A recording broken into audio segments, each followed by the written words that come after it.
l'ego et le football camerounais va remonter. Tuer les égos et le football va remonter. Alors, salut à tous, bienvenue sur la chaîne.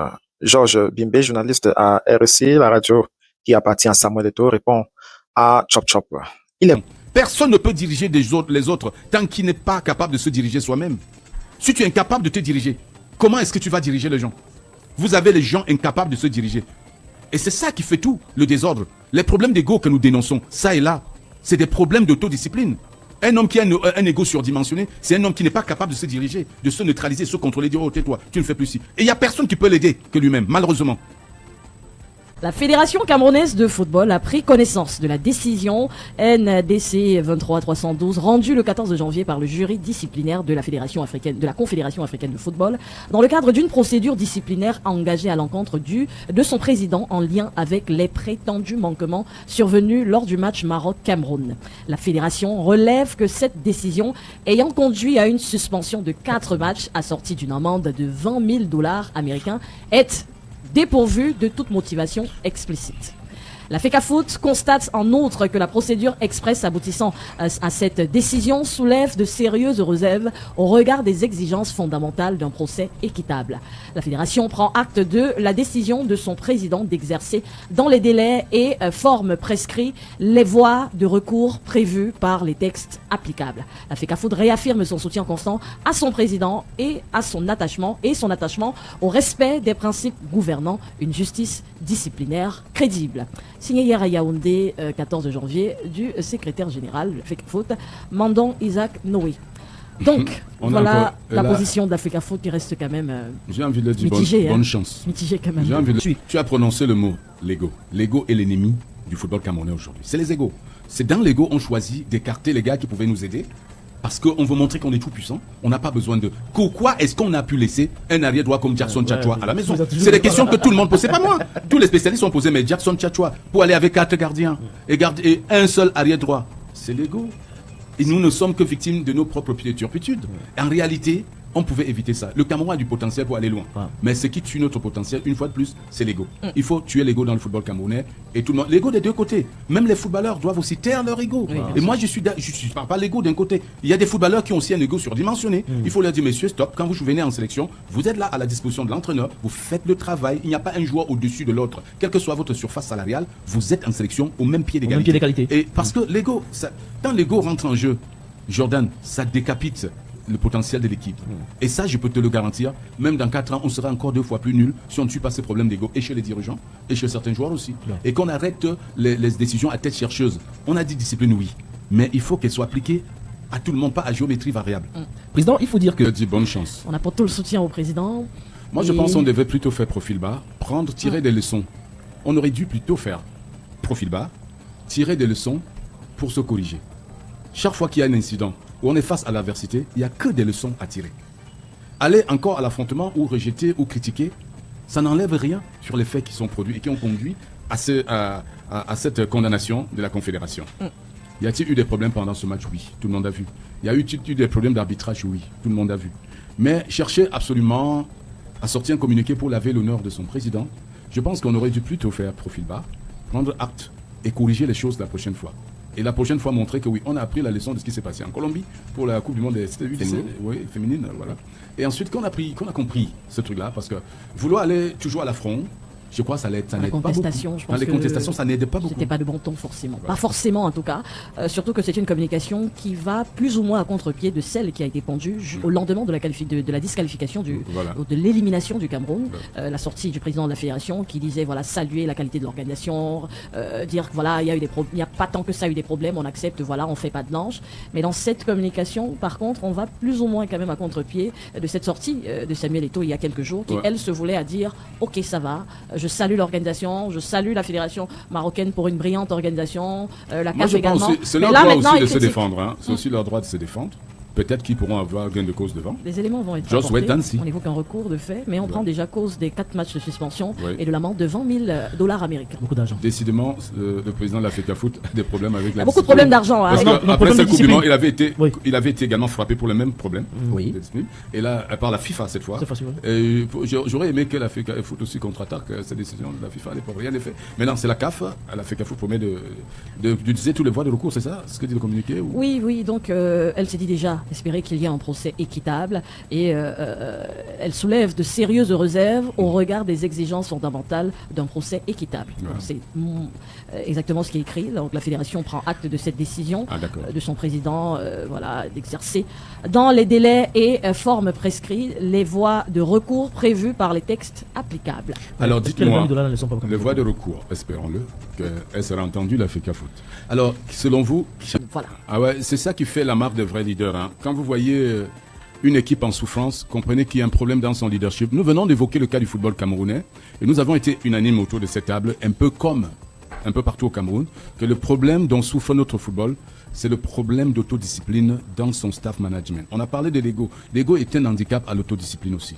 Donc l'autodiscipline est la clé. Et d'ailleurs, le nouveau sélectionneur, qu'est-ce qu'il a posé sur la table? La discipline. Donc ce mot-là est très important. Et lorsqu'on met auto avant discipline, ça change toute la tournure des choses et ça prend un autre pesant d'or. C'est pour dire, si vous rêvez de diriger des gens, si vous pensez un jour être un bon dirigeant, un bon manager, ça veut dire un bon leader à la tête d'une organisation, quelle qu'elle soit, que ce soit une organisation familiale, un chef de famille, un père de famille, pour bien diriger sa famille et faire des enfants disciplinés demain, doit faire montre d'une autodiscipline irréprochable. Si un papa n'est pas capable d'arrêter de fumer, d'arrêter de boire de l'alcool, d'arrêter de s'empiffrer et de négliger sa santé, il va engendrer des enfants obèses, il va engendrer des fumeurs, il va engendrer des alcooliques dans sa famille. Si un père n'est pas capable de s'abstenir de lever le ton et la main sur son épouse, il va engendrer des enfants qui seront des maris violents dans leur foyer. Voilà rien que la cellule familiale. L'autodiscipline est la clé de succès dans tout leadership. Parce que, comme nous rappelle déjà l'auteur, la première personne que vous dirigez, c'est d'abord vous-même. La première personne que vous dirigez dans la vie, c'est vous-même. Si vous perdez le contrôle sur vous, vous n'aurez rien du tout. Donc, vos premiers efforts doivent être orientés vers déjà l'appropriation de vous, le contrôle de vous. La première victoire que vous devez gagner dans votre mission de leader est d'abord vis-à-vis de vous-même. La première et la plus belle victoire, c'est de se conquérir soi-même. Se conquérir, c'est savoir établir les codes d'autodiscipline qu'on respecte scrupuleusement sans regarder à gauche, à droite, devant, derrière pour voir si quelqu'un nous voit. C'est quelque chose qu'on ne fait, qu'on doit faire. C'est quelque chose qu'on doit faire. Et qu'on doit faire sans attendre les injonctions.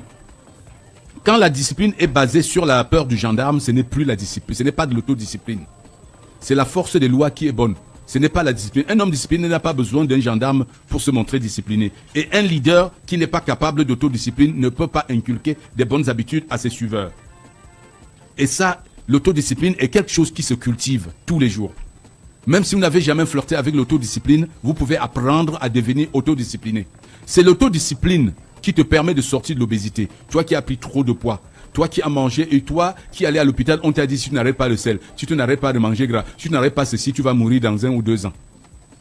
Il y en a à qui on dit ça, ils continuent quand ils rentrent parce qu'ils ne sont pas capables d'autodiscipline. Or, il y en a qui n'attendent pas qu'on leur diagnostique les choses pour prendre conscience. Ils se mettent devant le miroir, ils voient que le ventre est loin là-bas, ils voient que les joues sont là, et lui-même quand il monte quelque part, il sent que son cœur bat trop, il dit hey, il y a un problème. Lui-même, il choisit de démarrer l'exercice. Il choisit d'arrêter de manger n'importe quoi. Il choisit de bien dormir. Ça, c'est de l'autodiscipline. Et ce n'est pas facile, hein, l'autodiscipline. Une chose que tu dois faire parce que quand une personne est derrière toi, sans te faire rappeler les choses, sans te faire remonter les bretelles, c'est pas donné. C'est pourquoi il faut cultiver l'autodiscipline. L'autodiscipline, c'est faire ce que tu dois faire, même quand tu n'as pas envie de le faire. Et tu dois le faire absolument. Et pour toi et pour ton organisation. Et comment développer l'autodiscipline si nous voulons être vraiment des leaders? Alors, pour qui l'autodiscipline est un atout incontournable, nous devons apprendre à cultiver l'autodiscipline. Première étape, développer et respecter ses priorités. L'autodiscipline aussi, c'est dans l'art du respect de ses priorités. Quelles sont tes priorités? Il faut déjà établir tes priorités. Si vous faites ce que vous devez faire seulement quand ça vous arrange et ou selon votre humeur du jour, vous ne connaîtrez jamais de succès dans la vie. Si vous faites ce que vous devez faire seulement quand ça vous arrange ou quand mon humeur. Il y en a qui te disent vraiment, je suis pas d'humeur aujourd'hui, je ne fais pas. Non, tu ne connaîtras jamais du succès. Si tu cèdes aux caprices de ton humeur, tu cèdes aux caprices qu'est-ce que je dis, de tes envies. Ça, tu ne feras rien de bon dans ta vie. Il y a des gens hyper talentueux que nous avons connus. Il y a des gens hyper talentueux qu'on classe même parmi les génies, mais qui ont quand même réussi à rater leur vie. Vous pensez que qu'est-ce qui leur a manqué? Avec tous les génies qui étaient de leur, posez-vous la question, pourquoi tel génie a foiré sa vie? C'est l'autodiscipline. Il n'a pas su classer des priorités. Il n'a pas su classer des priorités. On dit, wow, un génie. Parce que dans ce qu'il sait faire, le talent et le génie, on fait de lui une superstar, une étoile. Tout le monde voit ce génie. On lui jette toutes les fleurs. Mais à l'ombre de sa vie, c'est une catastrophe. Parce que c'est un problème d'autodiscipline.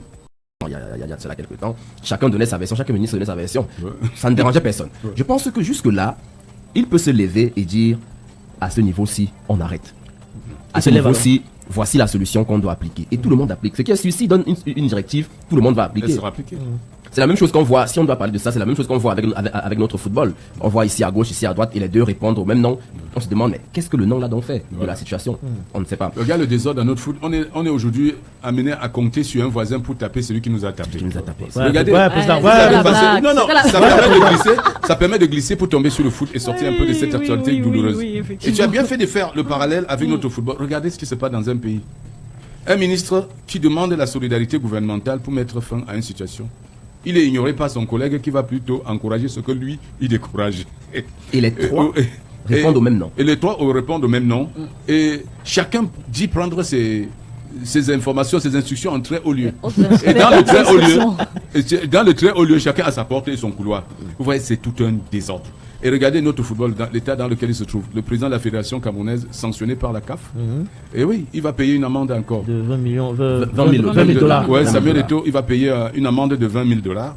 Je crois que c'est dans les 10 millions ou 11 millions de francs CFA. C'est beaucoup ça. Ouais, c'est beaucoup d'argent, mais aussi c'est surtout l'image. C'est pas une question d'argent, c'est les valeurs que cela représente. Regardez, une présidente d'une fédération qui se fait humilier de la sorte sur la scène internationale. Et c'est la deuxième fois, président. Et c'est la seconde fois. Vous allez voir quelques sbires haineux qui vont venir sur Internet, même insulter, même la CAF aussi. C'est leur travail, ils sont payés pour ça.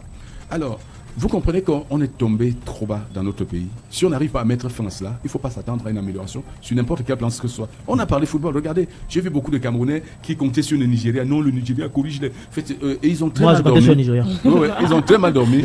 Il assume ses positions. Moi, même au départ, mais bon, Ouais. c'était pas... Le côté vindicte, c'était juste la blague. On blaguait.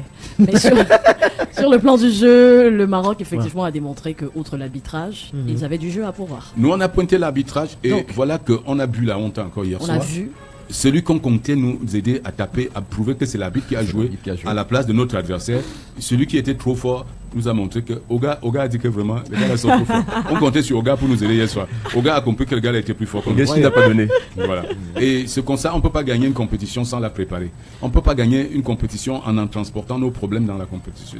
Ceux qui gagnent les compétitions sont ceux qui la préparent et gèrent leurs problèmes avant d'y aller. Et on le voit très bien avec le Maroc, qui prépare tous ces matchs. Quand on regarde la tactique de jeu du Maroc, qui change à tous les matchs. Oui. Et en fonction de chaque équipe qu'elle rencontre, on comprend qu'il y a des gars qui travaillent effectivement. Mais on applaudit Reguiagui, mais il faut applaudir le staff technique du Maroc. Le staff technique. Parce que ce que le public doit savoir, c'est que l'entraîneur ne travaille pas seul.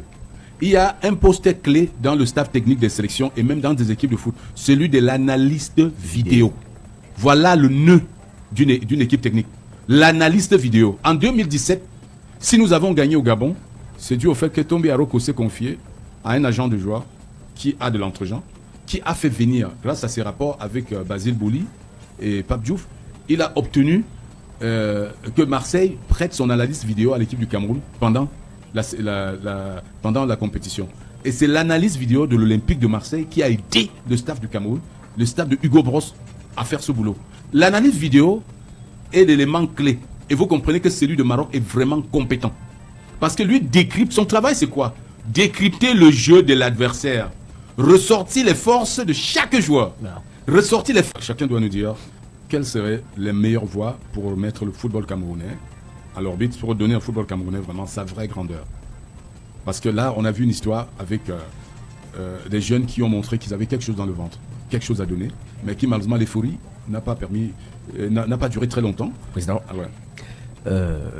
s'il faut régler le problème, n'est-ce pas, du football camerounais, il y a plusieurs étages. Ouais. L'étage ultime pour moi serait n'est-ce pas, d'éclairer en fait toutes ces lois qui se contredisent entre FECAFOOT et INSEP. le C'est-à-dire qu'on ministère. commence déjà à voir cette histoire. Cette Oui, cette c'est histoire quoi, de mais cette convention de cette convention 2015 et l'INSEP, oui, FECAFOOT, là. l'INSEP, Il faut déjà commencer. il Est-ce faut qu'on peut la même régler. fondre cette convention pour dissoudre le Il faut la régler. Ouais. Maintenant, si on ne peut pas, puisqu'on sait qu'ici on ne peut jamais, ce qu'il faudra donc faire pour nous, c'est peut-être de se Il faut concentrer. utiliser le conditionnel dessus. Parce que- J'ai bien dit ce qu'il faudrait donc faire c'est ce peut-être, qu'il Voilà. c'est de reconstituer vraiment le football camerounais. Ouais. C'est-à-dire de repartir avec les joueurs, de reconstruire une équipe véritable et solide. Humainement bon, j'aime bien ce mot. Je ne pense pas que le fait qu'on mette des gens de côté, qui peut-être sur un plan, ont, je vais dire ça, un point commun. Ont un point commun qu'on peut tirer dans beaucoup de sens. Chacun Alors, peut on va aller vite. prendre dans sa Jordan. direction. Alors moi, président, je vais effectivement dire qu'il faudrait qu'on fasse des choses pour que le football redevienne ce qu'il était. Qu'on commence déjà par dire au ministre des Sports, d'accord, qu'il essaye de reconnaître sa position en tant que père et que même un père, quand il cause avec son enfant qui est en souci à un moment, même le père peut laisser l'enfant prendre une certaine position. C'est encore, tu es encore dans les relations MINSEP, FECAFOOT. Voilà, pareil aussi pour l'enfant. Maintenant, au niveau des joueurs, il faut éviter que nos joueurs soient tout simplement se prennent pour des stars énormément parce que c'est un problème qui nous tue. Éviter à ce que nos joueurs puissent être en compagnie de nos influenceuses. Ça tue beaucoup. Ça tue. On a vu ça avant le match. Voilà, il a le problème avec les filles. Ça, Chasser les influenceuses. Les autour des influenceuses là, véritablement, qu'on évite qu'ils soient très à proximité, surtout en pleine période de compétition Tu as voulu de nos ajouter joueurs. quelque chose Oui, oui, parce qu'il dit qu'on ne doit pas laisser les joueurs se prendre pour des stars, mais ce sont des stars. Oui, ce sont des stars. Il faut respecter leur statut. Ce sont des Oui. stars. d'accord. Et actuellement, il faut dire que ce sont eux les stars actuelles du Non, pays. mais ils sont tous des en stars. fait, je comprends parler un peu comme David Pagou. La Prendre la star, c'est grosse l'équipe tête. nationale. Voilà, la star, grosse tête, c'est- merci voilà. Alida. Et maintenant, on dit à ces joueurs d'éviter de prendre des positions. Il faut qu'ils évitent de prendre des positions au sein de cette équipe. C'est-à-dire que même s'il y a des ondes qui sont faites sur l'administration, qui ne- Éviter de prendre de position dans les guerres de chefs. Voilà, les gars des chefs, évidemment. Merci. Mhm. Alors, Alida, Alors ça passe déjà par le management, on le sait, quand la tête est touchée, c'est le reste du corps également qui pâtit. Déjà régler ce problème MINSEP, FECAFOOT. Malheureusement, ça remonte même encore très haut au niveau de l'exécutif, quand on sait que même déjà au niveau de la présidence de la République, il y a cette tendance à vouloir satisfaire les deux parties. Et si vraiment ces deux parties ont à cœur d'assainir le football camerounais, qu'ils engagent un dialogue.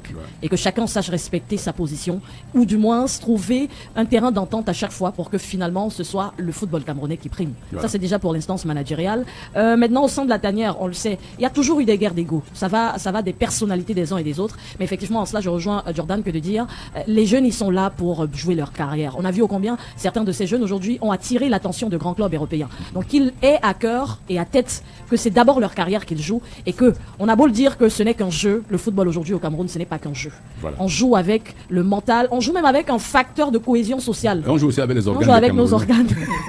On a vu, pour sortir avec la petite balle, je suis quand même barcelonaise, on a vu et on est en train de voir combien les petites guéguerres et les grosses têtes de prise dans le vestiaire commencent à empiéter dans le football, ou du moins dans la qualité de jeu du Real de Madrid. Ouais, Il y a ouais, cette ouais. image du petit Mbappé qui vient déjà prendre sa grosse tête qu'il prenait au Paris Saint-Germain et aussitôt le coach est Vinicius, viré. Hier, ils ont été éliminés par un club de deuxième division, battus en finale de Supercoupe par le Barça. Il y a une guerre, il y a vraiment du trouble Le aujourd'hui. vestiaire du Barça Le vestiaire et ne va du pas bien. Real, là, Xavi un peu. Alonso qui dénonce le fait que le président ait accordé un certain pouvoir aujourd'hui aux joueurs, et c'était son mot de départ.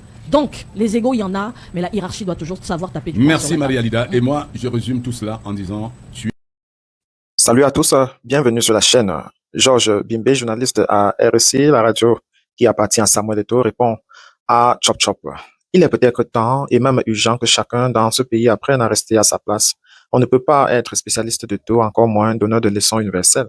Cette manière nationale qui consiste à commenter, juger et condamner tout et tout le monde sans expertise ni responsabilité finit par ressembler à une pathologie collective. Dans une récente sortie, Chop Chop affirme que ceux qui défendent le président de la fédération seraient payés pour le faire. C'est une vieille recette. Quand le fond dérange, on soupçonne les motivations. À ce compte-là, rien n'empêche d'affirmer que ceux qui critiquent à longueur de journée sont eux aussi sous influence. Mais ce genre de procès d'intention n'élève jamais un débat, il le dégrade. Sur le plan sportif, rappelons une évidence que certains feignent d'ignorer. Un président de fédération n'est pas un figurant protocolaire. Il a à la fois et parfois l'obligation de refuser une injustice flagrante, même lorsqu'elle survient sous les camarades du monde entier. D'ailleurs, une question simple mérite d'être posée sans hypocrisie. Pourquoi l'arbitrage à la CAN 2025 provoque-t-il autant de polémiques presque systématiquement lorsqu'il s'agit du Maroc?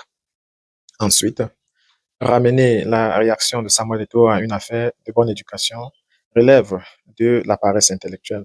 Ce qui s'est produit en tribune lors du match Maroc-Cameroun n'est pas un dérapage moderne. C'est un acte politique, un signal, un refus de courber l'échine. De plus, Samuel Eto'o n'est pas un président en apprentissage. Il est l'un des rares Africains à avoir conquis l'Europe au sommet du football mondial. Il connaît les rapports de force, les jeux d'influence et les silences imposés bien mieux que ceux qui commentent le football depuis un micro climatisé. On n'est pas sanctionné à répétition parce qu'on ignore les règles, mais parce qu'on refuse parfois de les accepter lorsqu'elles cessent d'être équitables. C'est le prix de la parole libre. Alors que certains gardent leurs gros mots, leurs raccourcis et leurs arrogances pour leurs chroniques, car tant que Samuel Eto'o ira au front pour l'équipe nationale, il aura le soutien des Camerounais qui ne confondent pas la politique au sport, l'animation au football. On pourrait dire autant que tout ce que Samuel Eto'o a licencié, eh bien, que c'est parce qu'il le posait des difficultés à faire ce qu'il veut du football camerounais. N'est-ce pas, Georges Bimbe?